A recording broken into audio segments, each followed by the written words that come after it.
नमस्कार, नमस्कार, नमस्कार मित्रांनो. खूप खूप खूप स्वागत आहे तुमचं आपल्या यूट्यूब चॅनलमध्ये निफ्टी बँक निफ्टीच्या डेली ॲनालिसिस व्हिडिओमध्ये.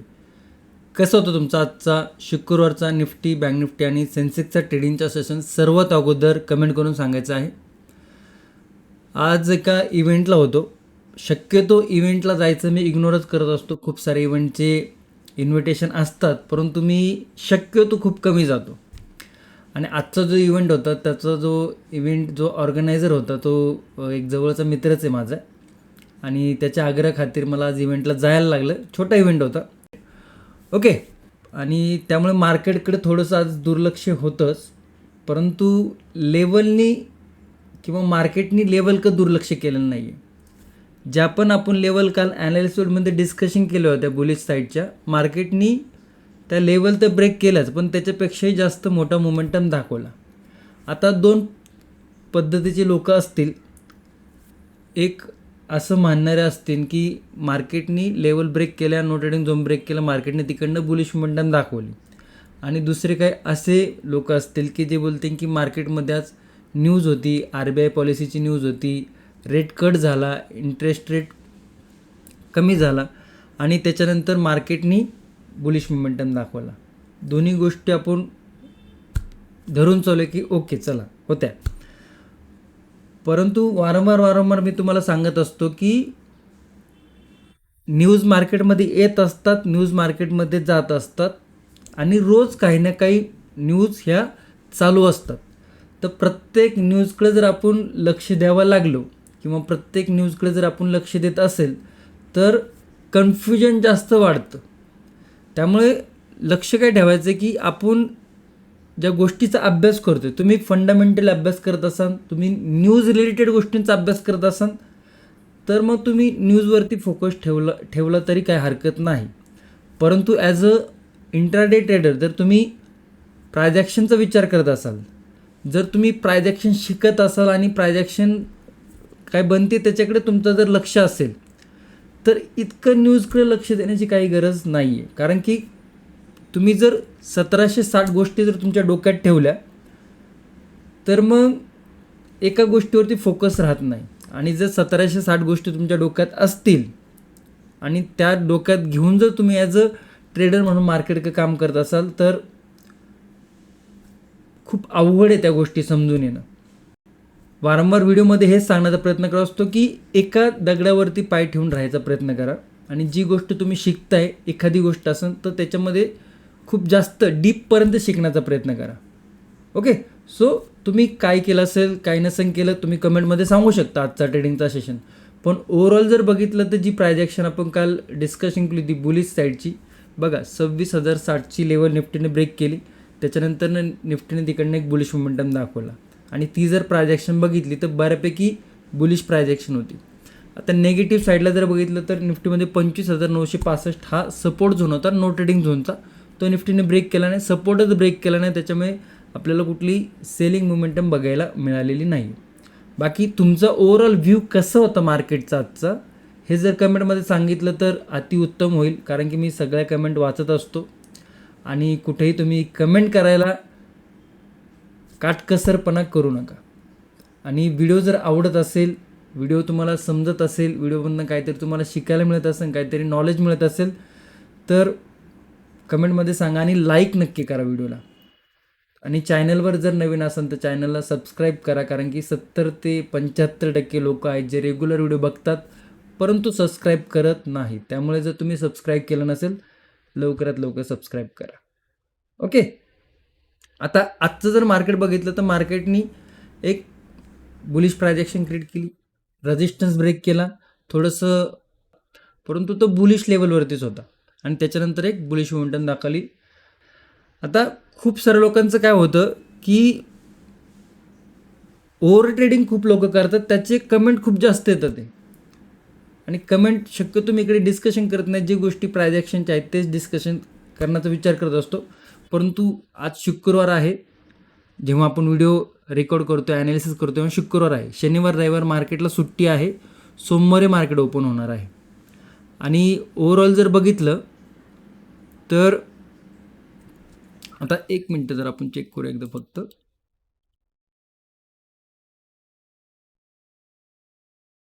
ओके.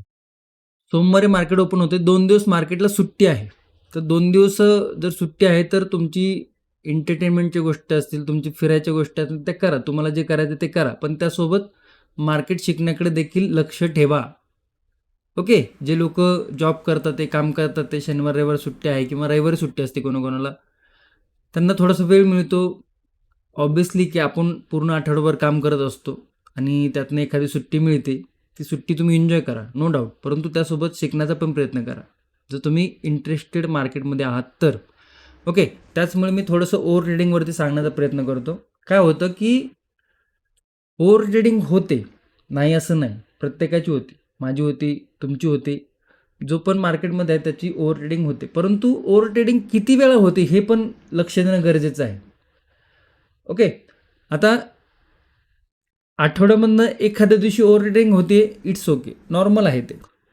परंतु आठवड्यामधनं एक दिवस होत नाही, बाकीच्या दिवशी ओव्हर ट्रेडिंग होते, हे नॉर्मल नाही आहे. कुठे ना कुठे तुम्ही रूल जे आहेत ते ब्रेक करत आहात. आता ओव्हर ट्रेडिंगमुळे काय प्रॉब्लेम होतात ते समजून घ्या. पहिली गोष्ट, आत्ता मार्केट जर बघितलं तर 3 वाजता 3:30 वाजता मार्केट क्लोज झालं. आपण 3:30 पासनं ते उद्या दुसऱ्या दिवसापर्यंत 9 वाजेपर्यंत मार्केटचा अभ्यास करतो. प्रत्येक लेवलना लेवल बघतो, सिच्युएशन बघतो, मार्केटमध्ये काय सेटअप तयार झाले हे बघतो. सगळ्या गोष्टी आपल्याला ती गोष्ट बघण्यासाठी आपल्याकडे जवळजवळ 12 ते 13 तास असतात. म्हणजे समजा जर बघितलं तर 15 तास देखील असतात. साधारण 3 वाजता मार्केट बंद होतं, 3 आणि 3 फिरून 3, 12, 15 तासपेक्षा जास्त असत. म्हणजे एक व्ह्यू डिस्कशन करण्यासाठी आपल्याकडे पुरेसा टाईम आहे. आपण त्या सगळ्या पॉसिबिलिटी बघतो की काय होऊ शकतं, काय लेवल आहेत, काय रेजिस्टन्स आहे. आणि जेव्हा मार्केट ओपन होतं आणि जे आपण ॲनालिसिस केलं, म्हणजे तुम्ही स्वतः जरी काय ॲनालिसिस केलं असेल त्यानुसार जर मार्केट जात असेल तर तुमच्याकडे एक व्ह्यू असतो. तो थोडासा तुमच्याकडे व्ह्यू जो आहे तो तुम्ही जे डिस्कशन केलं त्या पद्धतीने व्ह्यू असतो.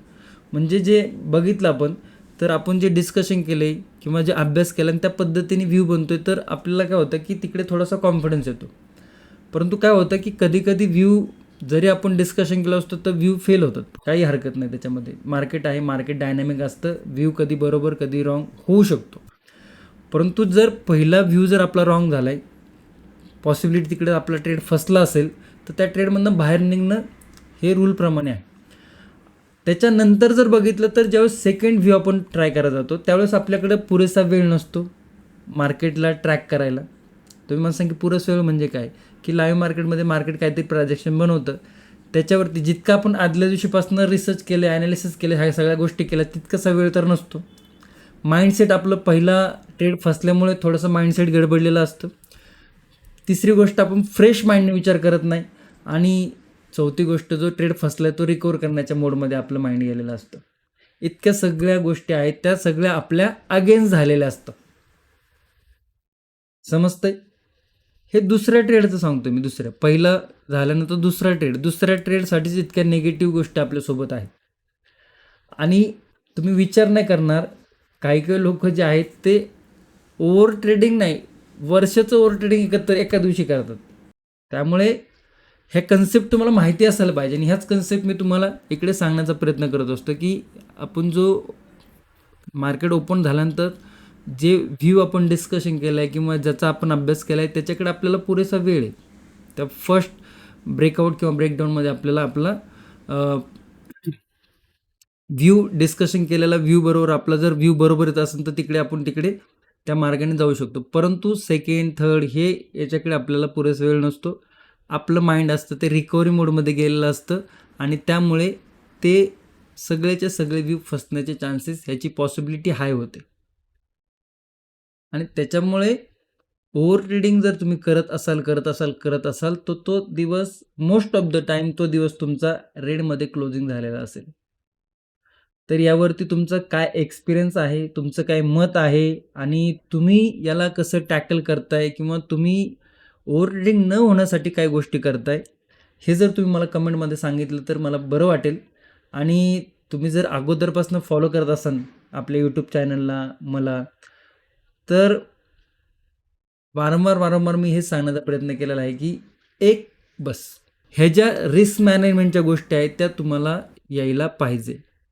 आणि बघा, अभ्यास काय करायचा असतो तर हेच लोकांना कळत नाही. मोस्ट ऑफ द लोकांना असं नाही की कळत नाही म्हणजे याचा अर्थ तुम्ही चुकीचं करताय. कळत नाही म्हणजे काय की बाबा शिकायला काय पाहिजे मार्केटमध्ये. तर प्रायझॅक्शन तर आहेच आहे शिकण्यासारखं, परंतु त्यासोबतच सायकोलॉजी काय आहे, मार्केटची सायकोलॉजी काय आहे, आपल्या स्वतःची सायकोलॉजी काय आहे, रिस्क मॅनेजमेंट काय आहे, पोझिशन सायझिंग काय आहे, त्याच्यानंतर सायकोलॉजी काय तुमची सांगते आणि या सगळ्या गोष्टी तुम्हाला थोड्या म्हणजे बऱ्यापैकी येणं अत्यंत गरजेचं आहे. ह्या जर नसेल तर फक्त एक गोष्ट लक्षात, ह्या जर नसेल तर मग थोडंसं आपण अधुरा आहो मार्केटमध्ये, अपुरं नॉलेज आहे आपल्याकडे. आणि लक्षात घ्या की एक व्यक्ती त्याला खूप चांगलं नॉलेज आहे प्राइज ॲक्शनचं, परंतु त्याला पोझिशन सायझिंगचं नॉलेज नाही आहे, त्याला रिस्क मॅनेजमेंटचं नॉलेज नाही आहे आणि त्याला सायकोलॉजीचं नॉलेज नाही. तर तुम्हाला काय वाटतंय, तो चांगला ट्रेडर आहे का वाईट ट्रेडर आहे? तुम्ही स्वतः कमेंट करून सांगू शकता. याचं जर एक्झाम्पल द्यायचं झालं तर एक व्यक्ती आहे, त्याला सरळ रोडवरती चांगल्या पद्धतीने गाडी चालवता येते, एकदम फर्स्ट क्लास गाडी चालवतो तो सरळ रोडवरती, परंतु त्याला वळता नाही, घाटात इकडे गाडी चालवता येत नाही, परंतु तो सरळ अतिउत्तम चालवतो. तर आपल्याला रोड सरळच मिळणार आहे का? तर हे देखील समजून घेणं गरजेचं आहे. आणि ह्या सगळ्या ज्या गोष्टी आहे, मग ते प्रायझॅक्शन असो, सेटअप असो, डिमांड सप्लाय झोन असो, रिस्क मॅनेजमेंट असो, पोझिशन सायझिंग असो, सायकोलॉजी असो, स्ट्राईक प्राईस सिलेक्शन असो, ह्या सगळ्याच्या सगळ्या गोष्टी आपण आपल्या प्रायझॅक्शन आणि सेटअप ट्रेडिंगमध्ये सविस्तररित्या व्हिडिओ फॉर्मॅटमध्ये सांगितलेल्या आहेत. जर तुम्ही इंटरेस्टेड असाल तर त्याची लिंक व्हिडिओच्या डिस्क्रिप्शनमध्ये दिलेली आहे, तिकडे जाऊन तुम्ही जॉईन करू शकता. नसेन इंटरेस्टेड काही हरकत नाही आहे, परंतु अभ्यासाकडे लक्ष देणं अत्यंत गरजेचं आहे.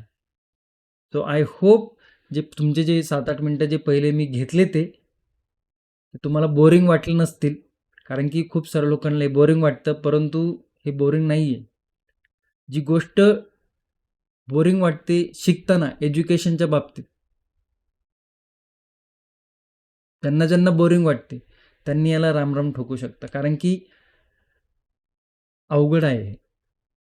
आणि जर तुम्ही शिकत असाल, शिकून तुम्ही तुमची स्टेप वाईज जर तुम्ही याच्यामध्ये इम्प्रूव्हमेंट करत असाल तर चांगली गोष्ट आहे. ओके.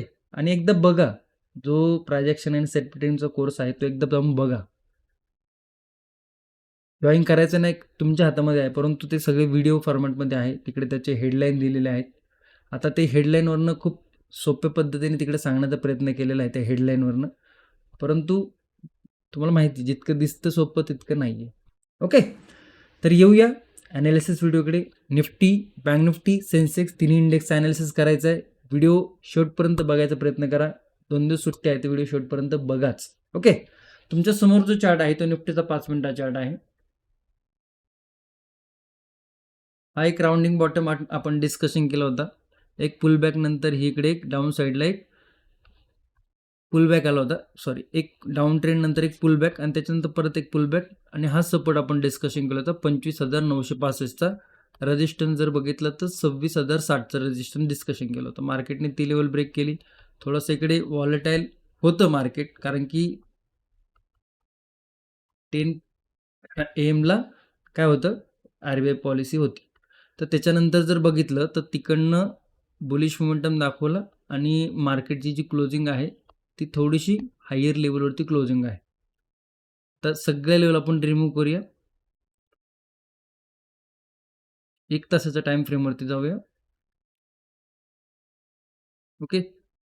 तुमच्या जर लक्षात असेल तर आपण काल काही लेवल डिस्कशन केल्या होत्या 1 तासाच्या टाइम फ्रेमवरती. हा स्विंग डिस्कशन केला होता. ओके. तो स्विंग ब्रेक केलाय का आज निफ्टीने? नाही केले, तिकडनं वरती गेलं. आता जर बघितलं तर आपण हे डिस्कशन काल पण केलं होतं, तुमच्या लक्षात असेल तर ही रेंज आणि त्या रेंजवरती आहे. तो खाली नाही आला, थोडंसं सेंटिमेंट पण पॉझिटिव्ह होतं, त्यामुळे मार्केट थोडंसं पॉझिटिव्ह गेलं, जवळजवळ 150+ पॉईंट पॉझिटिव्ह होतं. आता इकडे काय बघायला मिळतं आपल्याला प्रायझॅक्शन, की बाबा इकडनं तर बुलिश गेलं, खाली आलं, इकडे ही रेंज क्रिएट केली आणि ते या रेंजवरती आहे.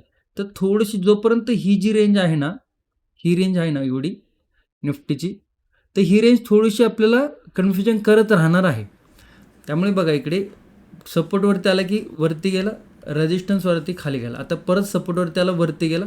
म्हणजे जर आता याच्याकडे स्पेस जर बघितलं तर हा एक स्पेस शिल्लक आहे इथून तर इतका, ते आपण 5 मिनिटाच्या टाईम फ्रेमवरती नोट करूनच घेऊया. ओके, परंतु रेंज एक क्रिएट झालेली ती ही रेंज आपल्याला दिसते. बाबा हा सपोर्ट, हा सपोर्ट, हा सपोर्ट, हा रेजिस्टन्स, हा रेजिस्टन्स, आता हा रेजिस्टन्स येण्याची पॉसिबिलिटी वाढते. ओके, तर 5 मिनिटाच्या टाईम फ्रेमवरती जाऊया. थोडंसं 1 तास काय तर थोडंसं तुम्हाला समजण्यासाठी थोडंसं ओव्हरऑल चार्ट. काय इकडे रेजिस्टन्स होता डबल टॉपचा दिसला. त्याच्यामध्ये छोटे छोटे काय आहेत रेजिस्टन्स, हा इंट्राडे हायचा रेजिस्टन्स बघा, राऊंड लेवलला आहे तो 26,200 आणि त्याच्यामध्ये एक लेवल बनलेली आहे इकडे मल्टिपल टाइम ही लेवल.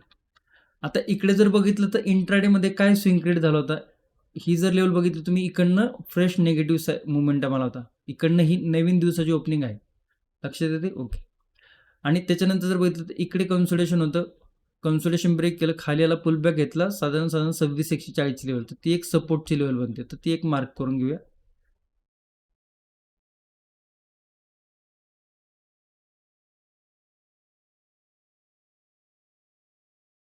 थोडीशी अजून डाऊन साईडला घेतली आणि ती आहे नो ट्रेडिंगची रेंज, नो ट्रेडिंग झोनची. बरं, यानंतर काय लेवल होती, जेव्हा ब्रेकआउट कुठून आला तर या लेवलवरनं ती एक लेवल झाली. इकडे जर बघितलं तर ही एक लेवल होती आणि त्याच्यानंतर हा स्विंग, तर या काही डाऊन साईडचे लेवल आहेत. आता इकडे काय झालंय की इकडे एक पुलबॅक घेतला मार्केटने, एक बुलिश मोमेंटम दाखवले, पुलबॅक घेतला मार्केट या लेवलते, तर इकडे एक सपोर्ट, इकडे एक रेजिस्टन्स. रेजिस्टन्स बघितलं तर राऊंड लेवलवरती आहे 26,203, सपोर्ट जर बघितलं तर 26,123 आहे. म्हणजे साधारण 80 पॉईंटचा नो ट्रेडिंग झोनची रेंज इकडे तयार झालेली आहे. ओके, रेड बॉक्समध्ये आपण त्याला मार्क केलेला आहे. तर जितकं पण ह्या रेंजमध्ये साईडवेज होईल किंवा कन्सोलिडेशन करू द्या मार्केटला, त्याच्यामध्ये पडायचा काही विचार करू नका.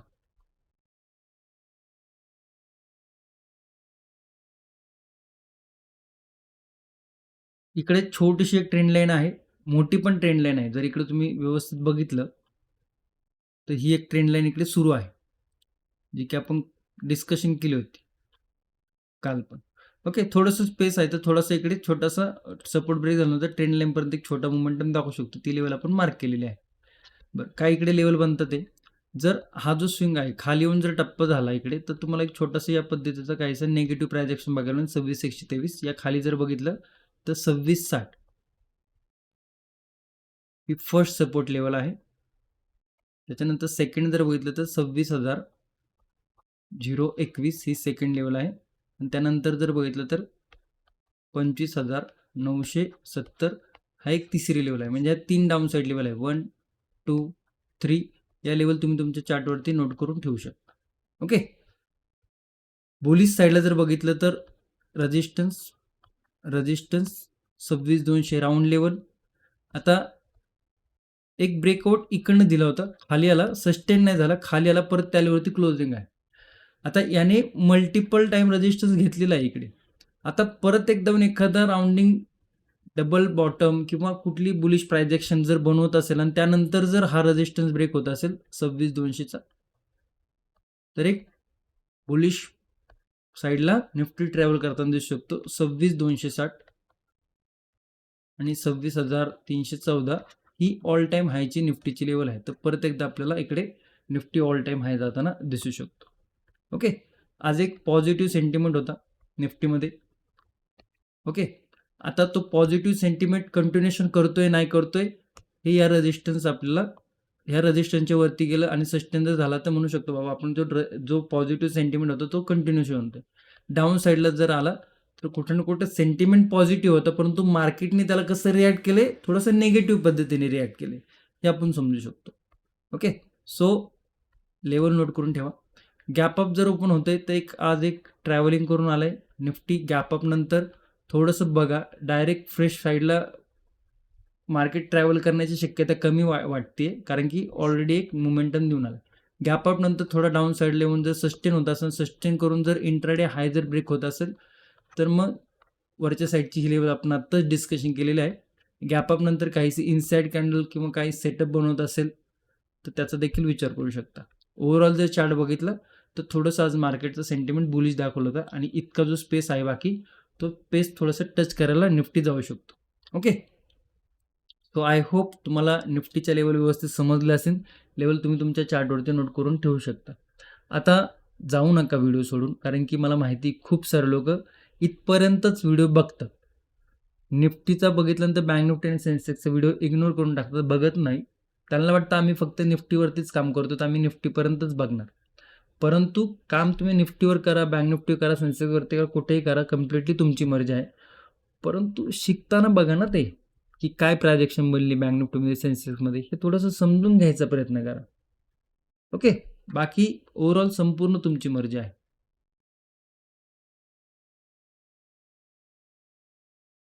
निफ्टी बँक 5 मिनिटं टाइम फ्रेमवरती बघा. निफ्टी बँकमध्ये आपण डिस्कशन केलं होती, ही लेवल सपोर्टची लेवल होती 59,027ची. आज जर बघितलं तर एक बुलिश कॅन्डल लेवल ब्रेक झाली, मोठा ब्रेकआउट झाला, पुल बॅक घेतला.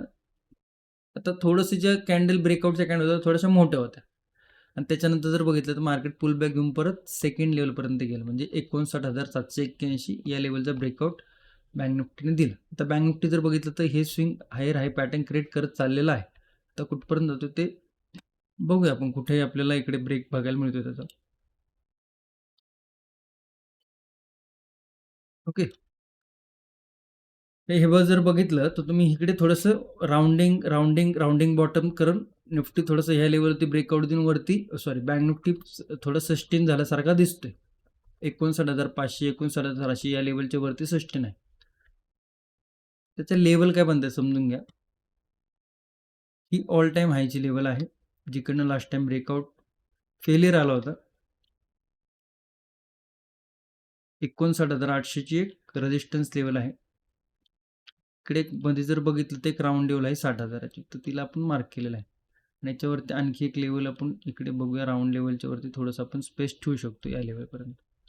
सपोर्ट जर बघितलं तर सपोर्ट इथे आहे, बऱ्यापैकी स्ट्रॉंग सपोर्ट बघायला मिळते. 1 2 3 4 5 59,540 हा सपोर्ट आपल्याला टेक्निकलनुसार बघायला मिळत आहे. डाऊन साईडला जर बघितलं, सॉरी, नो ट्रेडिंग झोन जर बघितला, 59,800 59,540 हा इतकी रेंज नो ट्रेडिंग झोनची बनत आहे निफ्टी बँकमध्ये. तर निफ्टी बँकच्या कम्पेअर जर केलं आपण त्याच्या प्राईजवरनं, तर बऱ्यापैकी आहे level. No trading zone range okay okay आहे. डाऊन साईडला जर बघितलं लेवल, तर फर्स्ट स्विंग, सेकंड स्विंग,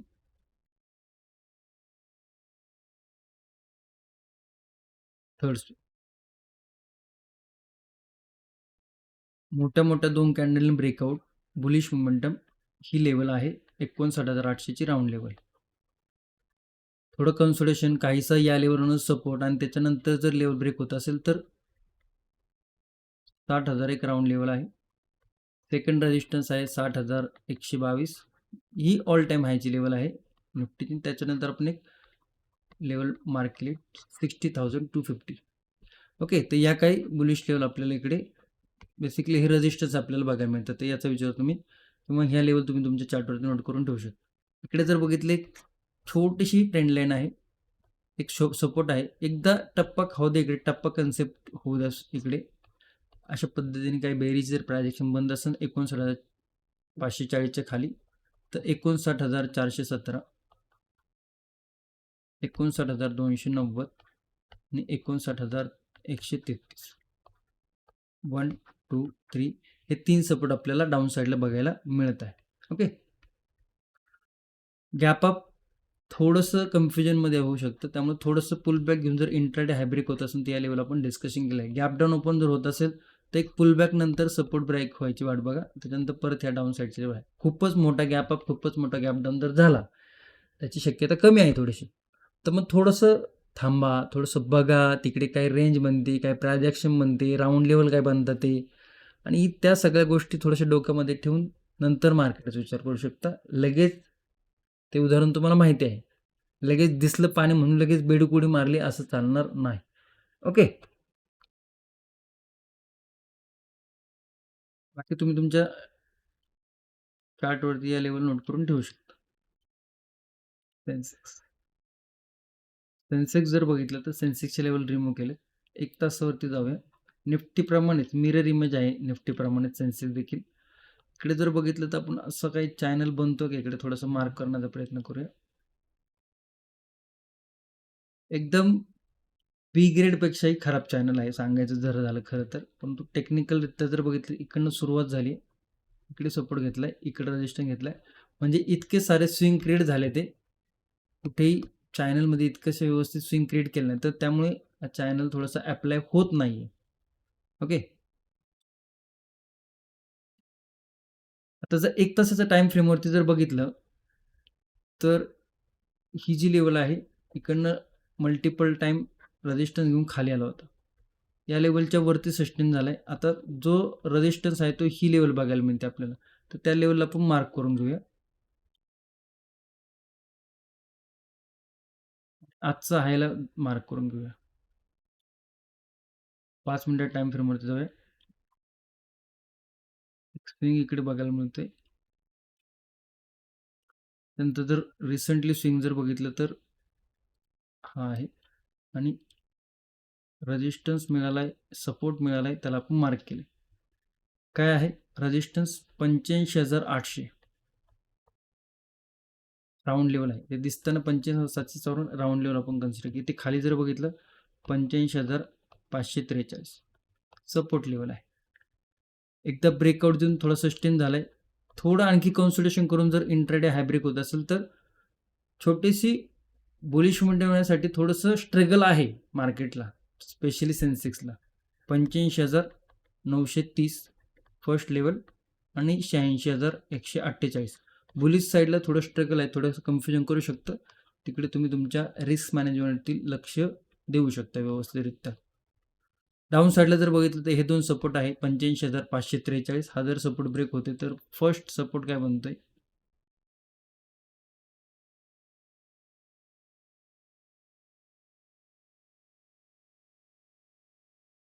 हे काही टेक्निकल सपोर्ट आहे. 85,543 जर ब्रेक होतोय तर फर्स्ट सपोर्ट आहे 85,340, 85,163, 85,020. Okay. First, second, third. Gap up जर खूप मोठा होत असेल तर थोडं थांबा, पुलबॅक घेऊन इंट्राडेचा हाय जर ब्रेक होत असेल तर मग थोडंसं बुलिश साईडचा ज्या लेवल आहे, जे रजिस्टर तर त्याच्याकडे मार्केट जाताना दिसू शकतं, सेन्सेक्स जाताना दिसू शकतं. डाऊन साईडला थोडंसं पुलबॅक घेऊन किंवा डाऊन साईड खूपच मोठा गॅप अप पुलबॅक घेऊन मग या सपोर्ट जोपर्यंत ब्रेक होत नाही तोपर्यंत वाट बघा. ओके. खूप मोठा गॅप अप गॅप डाऊनला थोडंसं इग्नोर केलं तरी हरकत नाही. बाकी ओव्हरऑल चार्ट जर बघितला तर एका ब्रेकआउट नंतर परत एकदा तो ऑल टाईम हायच्या लेवलच्या आसपास आहे. म्हणजे तिन्ही इंडेक्स बँक निफ्टी असो, निफ्टी असो, सेन्सेक्स असो, थोडंसं कन्फ्युजन आहे. मार्केटचा जो व्ह्यू आहे तो तितकासा क्लिअर दिसत नाही चार्टवरनं. परंतु तरी देखील आपण काही ज्या रेजिस्टन्स लेवल आहेत, ज्या सपोर्ट लेवल आहेत त्या आपण मार्क केलेल्या आहेत. आय होप तुम्हाला हा जो मास्टर क्लास आहे सोमवारच्यासाठीचा तो व्यवस्थित समजला असेल. काही ना काही यातून तुम्हाला शिकायला मिळालं असेल. व्हिडिओ जर तुम्ही शेवटपर्यंत बघितला असेल तर मंडे मास्टर क्लास अशी कमेंट तुम्ही करू शकता. आणि जर सबस्क्राईब केलं नसेल तर सबस्क्राईब नक्की करा चॅनलवरती. तुमचे काही क्वेश्चन असतील मार्केट रिलेटेड तर तुम्ही कमेंटमध्ये विचारू शकता आणि तुमच्या मित्रांपर्यंत, मैत्रिणींपर्यंत हा व्हिडिओ तुम्ही शेअर करू शकता. धन्यवाद. जय हिंद, जय महाराष्ट्र, जय शिवराय.